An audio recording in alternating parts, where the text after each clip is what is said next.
பிரியமானவர்களே, கர்த்தருக்குள் எப்பொழுதும் சந்தோஷமா இருக்கிறீர்களா?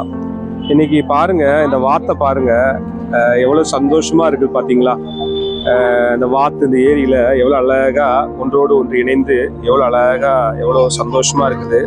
இங்க பாருங்க, ஜனங்கள் இங்க வந்து இந்த மீன்களுக்கு வந்து பொறிகள்லாம் போடுறாங்க. அது எவ்வளவு சந்தோஷமா இருக்கு பாத்தீங்களா? வாத்து ஒன்றோட ஒன்று எவ்வளவு மகிழ்ந்து இருக்குது.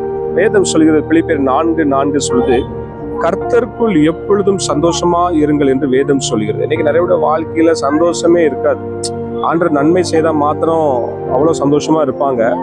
ஆண்டவர் எனக்கு எந்த நன்மையை செய்யல அப்படிங்கும் போது அது எதுக்காக ஆண்டவர் நமக்கு செய்யல, ஏன் எது அவர் அறிந்து ஆராயிற தேவனா இருக்கிறார். அப்ப இன்னைக்கு அதை ஏன் செய்யல அப்படிங்கிறத யோசிக்காம இருப்பாங்க. அதனால நீங்க எப்போதுமே கர்த்தருக்குள்ள சந்தோஷமா இருங்கள் என்று வேதம் சொல்கிறது.